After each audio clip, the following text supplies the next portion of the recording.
नमस्ते। Solid facts with Hemant अत्री में आप सबका स्वागत। जैसा आप देख रहे हैं हेमंत सर हमारे साथ मौजूद है, बहुत स्वागत सर। सर, जिस तरीके से खबरें तेल को लेकर के चल रही थी कि अमेरिका ने परमिशन दे दी, भारत में ये कहा जा रहा था कि कभी अमेरिका के दबाव में रूस से तेल की खरीद बंद ही नहीं हुई थी, इत्यादि इत्यादि। ये सब कुछ हम लोग ड्रामा कल से देख रहे हैं। इस बीच में अब बड़ी खबर ये आ गई कि रूस ने साफ कह दिया है कि हम जो छूट आपको तेल पर दे रहे थे वो अब हम नहीं देंगे। यानी रूस जो कम दाम पर तेल अभी तक दे रहा था भारत को, अब रूस ने इनकार कर दिया। जिस तरीके से नरेंद्र मोदी जी ने ट्रंप के कहने पर बंद किया रूस से तेल की खरीद को या कम किया, जो कुछ भी किया था, एक तो हम वो समझना चाहते हैं। और अब जो रूस ने छूट देने से मना कर दिया है, इसका असर कैसे पड़ेगा? बहुत बड़ी मात्रा में तेल जो है, तेल की खरीद होती रही, लेकिन देश को उसका कोई फायदा नहीं मिला, देश की जनता को कोई फायदा नहीं मिला। अब क्या परिस्थिति बनेगी, जरा हम पहले वो समझे, फिर इसके आगे और बात होगी इस पर। राम प्रकाश जी नमस्कार, आपको सारे दर्शक साथियों को भी। देखिए क्या परिस्थिति होगी वो तो आपने एक पहला ट्रेलर आज देखा होगा कि अभी जो महंगी गैस है वो अभी तक देश के शोर्स पे पहुंची नहीं है बाहर से। और आज जो रसोई गैस का सिलेंडर है उसकी 60 रुपए कीमत ऑलरेडी बढ़ा दी है सरकार ने। तो इसके लिए सारे जो भक्त हैं उनको बधाई कि वो आगे सरकार का टंका ऐसे ही बजाते रहे। जो गैस महंगी अभी तक आई नहीं है उसके बावजूद घरेलू सिलेंडर पर 60 रुपए और जो दूसरी कमर्शियल होती है उस पर 115 रुपए सरकार ने ऑलरेडी बढ़ा दिए हैं, आपदा में अवसर की अपनी नीति पर चलते हुए। अब सवाल है पेट्रोल का, डीजल का, क्रूड ऑयल का। आपको ध्यान है जब फरवरी में जो तेल आया था, जो पुराना प्री ऑर्डर था रशिया से, बहुत सारी अभी भी आ रहा है ना तेल तो रशिया से, पुराने वाला जो ऑर्डर थे उस पे आपको रशियन कच्चे तेल को मैं दर्शकों के लिए बता दूं, अपने उस तकनीकी भाषा में वहां तेल को यूराल कहा जाता है, यूराल। वहां पर अभी तक जो आपका फरवरी तक के ऑर्डर थे जो प्री ऑर्डर्ड है उस पे आपको प्रति बैरल $13 का आपको डिस्काउंट मिल रहा था। और जो अब कल ट्रंप की अनुमति मिलने के बाद, ट्रंप की अनुमति को मैं जान पूछ के अंडरलाइन कर रहा हूं, अनुमति मिलने के बाद जो रशिया से तेल की चीजें बुकिंग हो रही है एडवांस, उस पे आप डिस्काउंट तो भूल जाइए $13 पर बैरल के, $4 से $5 प्रीमियम देना पड़ रहा है आपको। $4 से $5 प्रीमियम। क्यों? क्योंकि पूरी दुनिया में कच्चे तेल की कमी है और सप्लाई रूट्स आपको पता है हार्मूज से लेकर के सारी जो परिस्थितियां है। अब सवाल यह कि पुतिन को तो इजाजत लेनी नहीं ट्रंप की इजाजत तो भारत को लेनी है। अगर वो उसको तेल ले ना ले तो बेसिकली अब भारत का जो रशिया की तरफ वो है, पहली बात तो अंडर परमिशन फ्रॉम ट्रंप है। दूसरा, इसका ये नहीं पता कि 1 महीना लेंगे नहीं लेंगे, क्या परिस्थिति होगी। वो सन की आदमी क्या पता कल फिर मना कर दे, जिस तरह की उसकी परिस्थिति है। और आपकी तो ना कहने की हिम्मत नहीं, आपको तो हाँ की हाँ ही कहनी है उसको। तो अब रशिया इसको दोस्ती की तरह नहीं, अब इसको धंधे की तरह ले रहा है। और इसमें डिस्काउंट क्यों दे अगला? जब अगले की चीज की डिमांड है तो वो आपको डिस्काउंट क्यों देगा? वो फ्रेंडली चीजें थी। $13 बहुत बड़ी अमाउंट होती है राम प्रकाश जी, एक बैरल तेल के लिए। और उसको छोड़ करके 4 से 5 बैरल का प्रीमियम आप समझ सकते हैं। मैंने आपको एक दिन पहले भी शो में बताया था कि अगर एक जो एक बैरल जो कच्चा तेल है, अगर उसकी कीमत $10 बढ़ती है तो भारत के ऊपर 14 से 15 बिलियन डॉलर का खर्चा पड़ता है। और इस समय आपको पता है कि $90 से ऊपर जा चुका है क्रूड, यानी कि $20 बढ़ चुका है 70 से। तो वो खर्चा चला गया 28 से 30 बिलियन डॉलर, यानी कि 3.25 लाख करोड़ रुपया। यानी कि भारतीय रुपया गिरेगा, नंबर 1। भारत का आयात बिल बढ़ेगा, नंबर 2। मुद्रास्फीति बढ़ेगी, नंबर 3। तेल के दाम बढ़ेंगे, नंबर 4। आपने बहुत महत्वपूर्ण सवाल पूछा कि इसके ओवरऑल क्या है।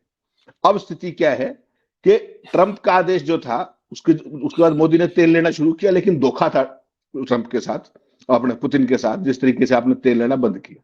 तो अब रूस उसका रेसिप्रोकल तो करेगा ही, उसने वो कर दिया।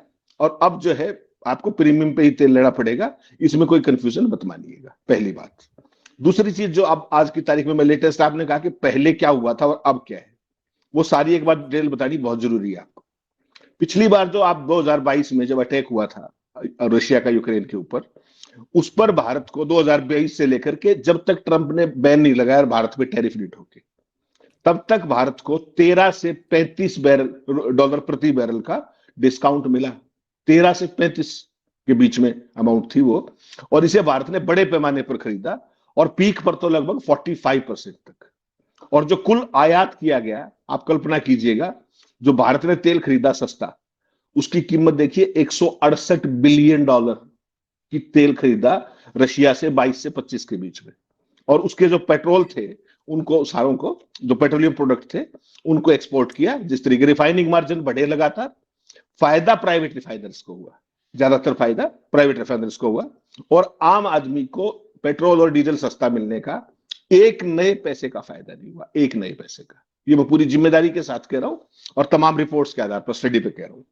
जो कुल बचत और फायदा हुआ भारत सरकार को, वो 2022 से लेकर के जून 2025 तक जो भारतीय रिफाइनर्स को कम से कम $70 बिलियन, यानी कि 1,40,000 करोड़ के आसपास का एक्स्ट्रा प्रॉफिट हुआ। एक्स्ट्रा जो रूटीन में होता है प्रॉफिट, उसके अलावा शुरुआती सालों में 22-23 में 4.87 बिलियन और 23-24 में 5.41 बिलियन, यानी कि सीधा जो था वो इंपोर्ट बिल भी कहीं ना कहीं कम हुआ। और सालाना फायदा $2.5 बिलियन के आसपास, जिसमें फ्रेट प्लस इंश्योरेंस काट करके जिसको आप काउंट करते हैं। ये पूरी की पूरी परिस्थिति थी। जितने भी पीएसयूज थे, चाहे इंडियन ऑयल थी, चाहे भारत पेट्रोलियम था, चाहे हिंदुस्तान पेट्रोलियम कॉर्पोरेशन लिमिटेड थी, पता है आपको, उन्होंने 23-24 में तीनों का जो कंबाइंड प्रॉफिट था वो 86,000 करोड़ रुपए पर चला गया। उससे पहले वो केवल 3400 करोड़ रुपए था, यानी कि आम आदमी की जेब तब भी काटी गई। सरकारी कंपनियां 86,000 करोड़ के मुनाफे कमा रही थी प्रॉफिट, और उससे पहले 3400 करोड़ पे केवल था। और सारे का सारा मिलाकर के उनका जो सालाना राजस्व था वो 4.7 लाख करोड़ पर पहुंच गया। और विंडफॉल टैक्स लगा करके सरकार ने भी वसूली की हजारों करोड़ रुपए की। सरकार ने लगाया था ना विंडफॉल टैक्स, बार बार जो लगाया था। तो सरकार को बहुत जबरदस्त इनडायरेक्ट फायदा हुआ, बहुत बड़ा फायदा हुआ, टैक्स का भी और बचत का भी। लेकिन इस सारे खेल में भी सबसे ज्यादा कमाया किसने? आपके प्रिय मित्र मुकेश अंबानी जी ने। उसके डिटेल्स देता हूं मैं आपको, और सारे देश को यह जानना चाहिए कि सरकार किसके लिए काम कर रही है। इतना सस्ता तेल, आम आदमी को एक पैसे का फायदा नहीं। अब मुकेश अंबानी पे जामनगर रिफाइनरी, आपको पता है कि वहां पे रूसी क्रूड का 30 से 50% तक इस्तेमाल किया गया 22 से 25 के बीच में। 2022 से अब तक $33 बिलियन का रूसी तेल खरीदा है मुकेश अंबानी साहब ने, यानी कि 3.25 लाख करोड़ रुपए का। ये मैं नहीं कह रहा, ये सारे के सारे आपके इकोनॉमिक टाइम्स और जितने अखबार हैं उनका समअप समरी है। इसमें एक्स्ट्रा प्रॉफिट क्या हुआ मुकेश अंबानी को? रिफाइनर्स के कुल $16 बिलियन विंडफॉल में, यानी कि $6 बिलियन कम से कम रिलायंस को फायदा हुआ 50,000 करोड़ रुपए का। 50,000 करोड़ रुपए कितना होता है? डिस्काउंटेड क्रूड खरीदकर हाई मार्जिन 12 प्रति बैरल पर प्रोडक्ट बेचे किसको? यूरोप और अमेरिका को भी, यूरोप को भी और अमेरिका को भी। तेल कहां का? रूस का। प्रॉफिट किसका? मुकेश अंबानी का। रिलायंस ने सबसे ज्यादा वॉल्यूम, पीक जो था उसका 500,000 बैरल प्रतिदिन लिया। यही वजह है कि ट्रंप ने, प्रशासन ने सबसे पहले रिलायंस को ही टारगेट किया, ध्यान रखिएगा। तो 50,000 करोड़ उस भाई ने लगातार कमाया। और डायरेक्ट जो बात करेंगे मुनाफे की, तो गौतम अडानी भी फिर पीछे कैसे रहेगा? गौतम अडानी तो आपको पता है ये मुख्य जो सरकार का वो है। उस अडानी ग्रुप का खुद की कोई बड़ी रिफाइनरी आपको पता है नहीं है, जैसे रिलायंस की है, बाकी पीएसयूज की है। तो उसका रिफाइनिंग आर्बिट्री में बहुत ज्यादा रोल नहीं था, लेकिन इनडायरेक्ट फायदा बहुत हुआ उसको। वो इनडायरेक्ट फायदा क्या हुआ? मुद्रा पोर्ट आपको पता है अडानी पोर्ट के, अडानी के पास है, और रूसी करोड़ के आयात का जो मुख्य हिस्सा था वो सारे का सारा इसने हैंडल किया। कार्गो वॉल्यूम बढ़ा। फाइनेंशियल ईयर जो 25 था उसके फर्स्ट क्वार्टर में अडानी पोर्ट्स का प्रॉफिट 6.5% बढ़ा। 6.5 एक क्वार्टर के अंदर बढ़ा। शुरुआती दौर में कोल प्राइस सर्ज का भी फायदा हुआ, लेकिन रूसी तेल से 6 बिलियन के आसपास का, स्पेसिफिक फिगर नहीं है, लेकिन इसके आसपास का, यानी कि 54,000 करोड़ रुपए के आसपास का अंदाजा है। तो आप सोचिए कि भारत सरकार ने लाखों करोड़ रुपए बचाए, कमाए, विंडफॉल टैक्स, सारी चीजें अंबानी ने कमाए, अडानी का सारा वॉल्यूम बढ़ा, सारी बात हुई ट्रैफिक का, लेकिन भारत के आम नागरिक को एक नए पैसे का फायदा नहीं हुआ। यह है भारत सरकार की आपदा में अवसर नीति। अब तो वास्तव में आपदा है। $70 से जब कच्चा तेल 90 पे जाएगा तो आप खुद सोच लीजिए क्या परिस्थिति होगी। वो अभी तो कोई युद्ध का वो कोई पीछे हटने का तो काम है नहीं, अभी तो लगातार युद्ध बढ़ रहा है। अभी जब मैं और आप बात करें तो ट्रंप ने क्या घोषणा की है? ट्रंप ने कहा कि आज की रात कयामत की रात होगी ईरान के लिए, और तेजी से वो सारा का सारा वो बढ़ाएंगे। तो अब स्थिति राम प्रकाश जी ये है कि जब देश में सस्ता तेल आया, सारी चीजें हुई, तब आम आदमी को कोई मुनाफा नहीं हुआ। अभी जब महंगा तेल आना शुरू भी नहीं हुआ है, उससे पहले ही भूमिका बनाई जाने लगी है कि किस तरीके से सारी कॉस्ट बढ़ जाएंगी, ये हो जाएगा। और तेल की कीमतें बढ़नी आप तय मान करके चलिए। ये पूरी की पूरी परिस्थिति है। रसोई गैस का आपने देख लिया, बाकी चीजों का पाइपलाइन में आपने कल देखा अडानी ने किस तरीके से इंडस्ट्रियल गैस को, जो सारी जगह खबर आई कि प्राइस सीधा 3 गुना कर दिया, सीधा 3 गुना। तो आप कल्पना कर सकते हैं कि आम आदमी के साथ क्या होने वाला है। सरकार की तब भी बल्ले बल्ले थी, आज भी बल्ले बल्ले है। आम आदमी अपना खुद सोच ले। जी, लेकिन सर ये दो चीजें हैं। एक तो पहले हम जरा ये भी अभी समझेंगे कि इसका असर कैसे क्या रहेगा, लेकिन जरा एक चीज बताएं सर, जो रूस ने अभी कदम उठाया है, क्या ये पूरी तरीके से केवल और केवल अमेरिकी इन्वॉल्वमेंट के चलते रूस ने उठाया है?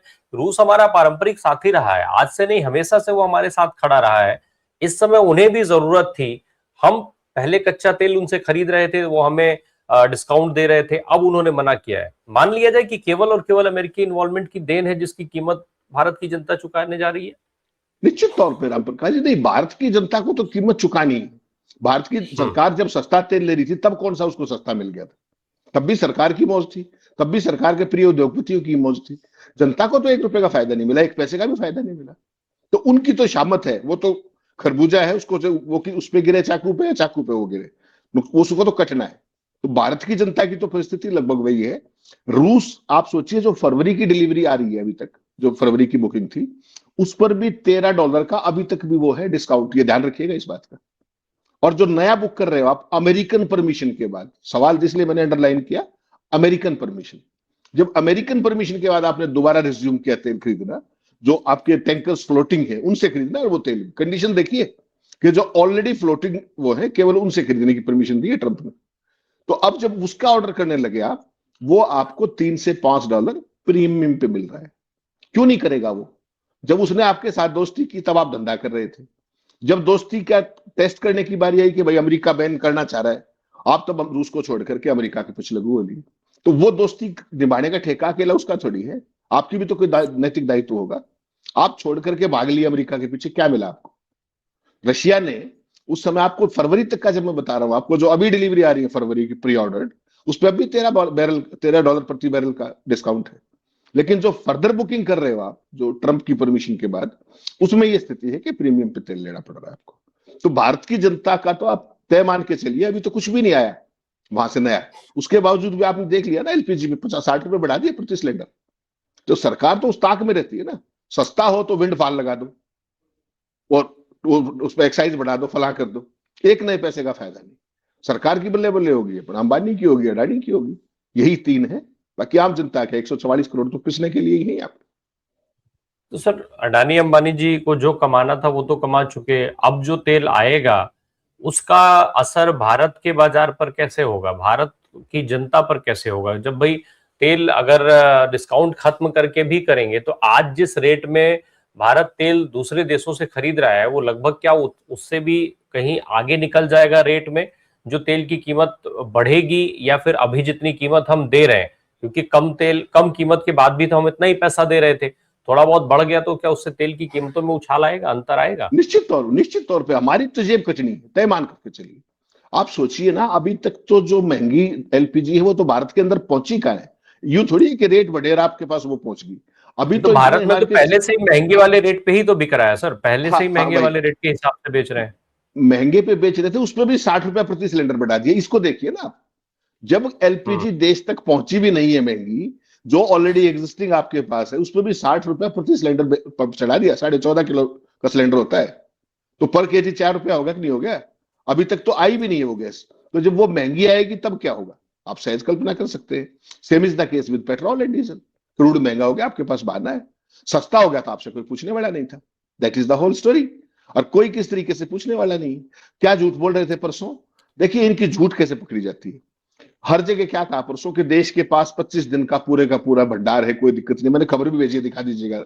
और अब पता लग रहा है कि वो सारी की सारी हेडलाइंस, क्या जिसको आप कहते हैं कि मिसगाइडिंग, मिसलीडिंग, भ्रामक है। वो असलियत क्या है, वो हेडिंग कुछ है और खबर के अंदर कुछ है। ये परिस्थिति इस देश के अंदर है कि हर चीज के अंदर लोगों को केवल और केवल मिसगाइड करो। अनिवार्य, जो मैंने आपको खबर भेजी है वो दिखाएंगे तो उसमें हेडिंग जो लगाया है और जो उसके अंदर है, वो अंश पूरे तरीके से दर्शाता है कि मोदी सरकार ने भारत के रणनीतिक तेल भंडार को भरने के लिए कई वर्षों से जो बजटीय राशि है वो खर्च ही नहीं की। और देश अब इसकी कीमत चुकाएगा जैसे ही तेल के रेट बढ़ेंगे। जब आपके पास ऑलरेडी उसकी अमाउंट है और आपको पता था ये परिस्थितियां बन रही हैं, सारे तेल के मार्ग खुले थे, हार्मोज भी खुला था, तब आपने ये क्यों नहीं सोचा कि जब वार का बिल्डअप हो रहा था तब आप अपने को भर लेते। और एनडीटीवी जैसा जो अडानी का अखबार है, परसों खबर चला रही सूत्रों के मुताबिक कि 25 दिन का हमारे पास रिजर्व है, और उसी का फिर सीनियर एडिटर उसको ट्वीट करके, मैंने वो भेजी है दोनों स्क्रीनशॉट, वो भी दिखा दीजिएगा, वो कह रहा है कि ये खबर गलत है।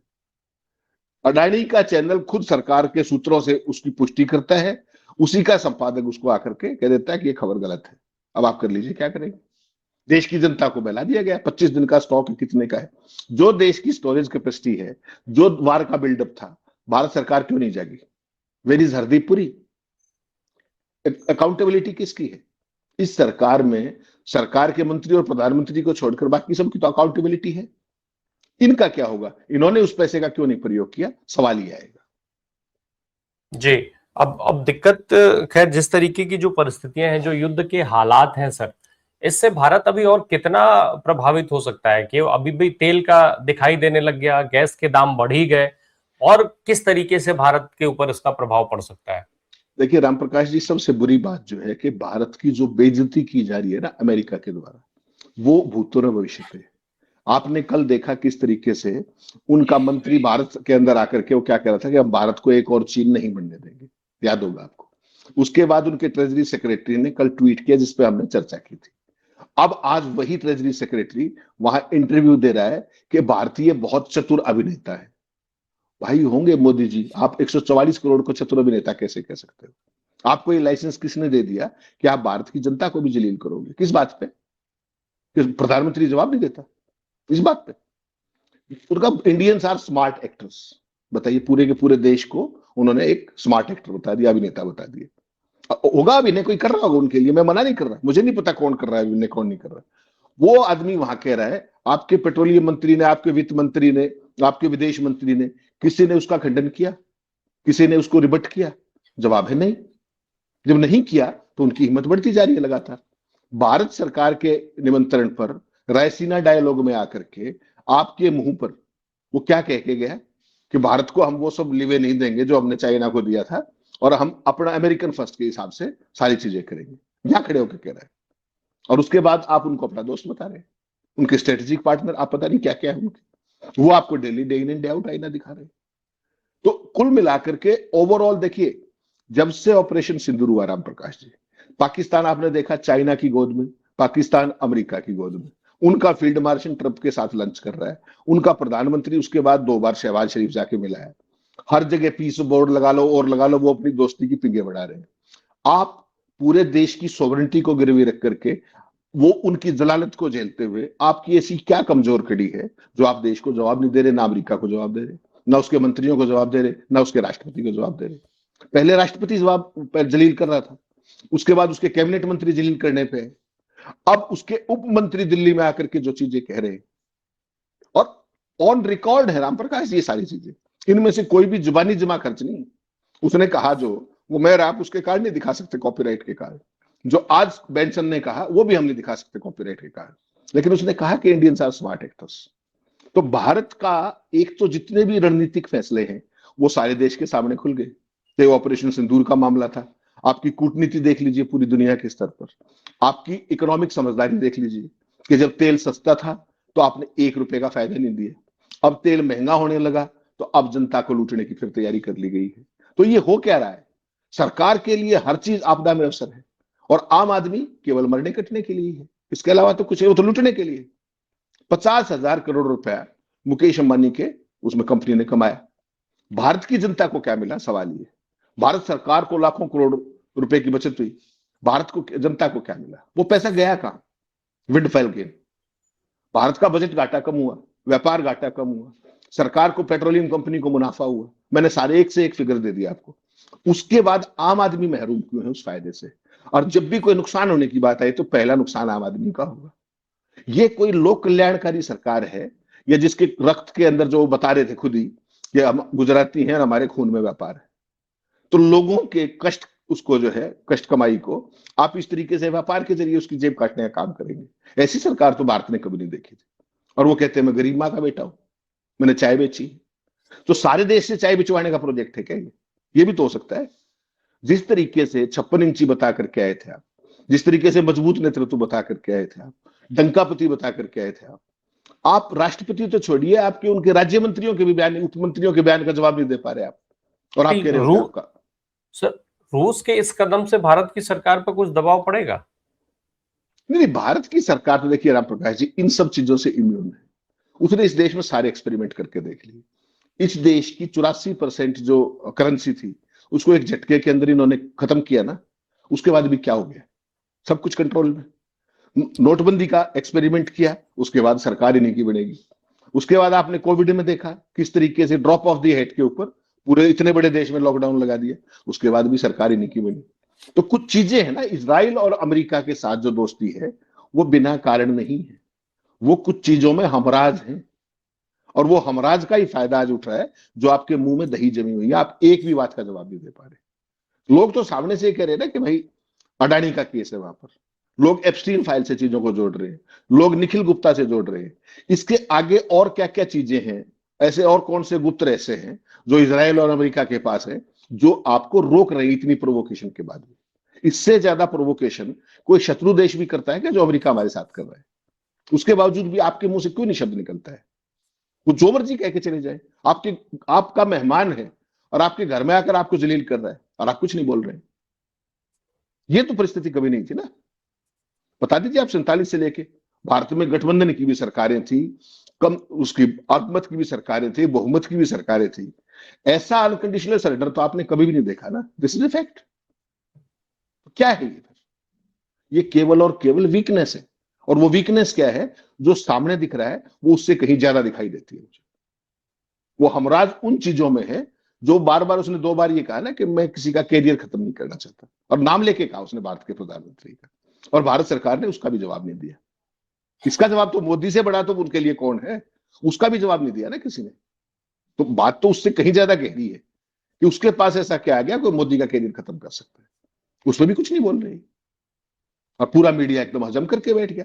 पूरी बेइज्जती को, पूरी संप्रभुता, हर चीज चैलेंज हो रही है, कोई नहीं बोल रहा। इसका क्या जवाब है सरकार के पास? ये तो सोचना पड़ेगा देशवासियों को। क्या केवल भारत के 144 करोड़ लोग जलील होने के लिए हैं, या वो लुटने के लिए हैं? क्या हम चतुर अभिनेता हो गए? अब हम स्ट्रेटेजिक पार्टनर थे इसी ट्रंप के, उसमें इसी ट्रंप के लिए आप भक्ति कर रहे थे, वोट मांग रहे थे अब की बार ट्रंप सरकार, जो दुनिया में किसी राष्ट्राध्यक्ष ने नहीं किया था। अब आपने नेतन्याहू की पूजा करनी शुरू कर दी है। कल वो दिखाया तो था जब मैंने तक आपको सामने। प्रधानमंत्री को लेके बार बार कमेंट किया जा रहा है, बार बार उल्टी सीधी बातें कही जा रही है और प्रधानमंत्री मौन है, तो फिर वो 140 करोड़ जनता को क्यों नहीं कह सकते हैं? ये तो राम प्रकाश जी सवाल ये है कि कुल मिलाकर के how you take it and how you make it का सवाल है। They are taking it as it comes, they are not responding to it. American are making it the way they want and there is no response. जनता बेचारी क्या करे? जनता को तो सुबह से शाम तक मिसगाइड और मिसलीड करने का पूरा प्रोजेक्ट दे रखा है पोमरियंस को। असली मुद्दों पर तो बात करते ही नहीं। ये कौन पूछेगा कि आपने अपना स्ट्रेटेजिक रिजर्व जो तेल का था वो समय रहते पूरा क्यों नहीं भरा? आपने, आपके पास तो पैसा था, बजट था, जो एलोकेटेड बजट है वो कभी यूज नहीं हुआ, क्यों नहीं हुआ बता दीजिए। किस चीज के लिए वो इमरजेंसी फंड?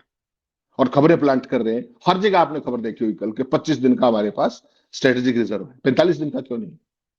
जब कैपेसिटी आपकी इंस्टॉल्ड है तो वो एलपीजी की आपके पास ऑलरेडी इंस्टॉल्ड कैपेसिटी नहीं है, उसकी बात समझ में आती है। लेकिन जो दुनिया की आज पूरी स्थिति है जियोपॉलिटिक्स की, आपने वो स्टोरेज कैपेसिटी क्यों नहीं बढ़ाई उसके लिए? 12 साल से सरकार में हाथ, आपका क्या विजन है फिर? तो देश में सरकार ऐसा तो नहीं कि आपदा का इंतजार करती है और जब वो आपदा आ जाए तो उसको अवसर में बदलती है। ये तेल की कीमतें तो कम से कम यही कह रही है, गैस की बढ़ी हुई कीमतें तो कम से कम यही कह रही है, एक झटके में अडानी की 3 गुना कीमतें तो कम से कम यही कह रही है कि सरकार को आम आदमी की चिंता ना होकर के इन दोनों के मुनाफे की चिंता है क्या? सवाल तो ये आएगा ना। और ये बात बिल्कुल पब्लिक डोमेन में है, राहुल गांधी रोज कहते हैं कि सरकार किसके लिए काम कर रही है। इसके बाद तो अभी कुछ नहीं बचता कहने को। ये पूरी की पूरी परिस्थिति है जी। अब ये परिस्थितियां कहां जा करके ठहरती हैं, इस पर देश की निगाहें रहेंगी। तेल की कीमतें, गैस की कीमत से एक चीज साफ हो गई कि तेल की कीमतें बढ़ेंगी और ठीक से बढ़ेंगी। जितना उधर दिया जाएगा उससे कई गुना यहाँ वसूल किया जाएगा उसके नाम पर। तो बाकी ट्रंप साहब का जो इफेक्ट है वो रूस की तरफ से दिख ही गया। आगे आगे देखिए क्या क्या होता है। बहुत शुक्रिया सर हमसे बात करने के लिए। You so much.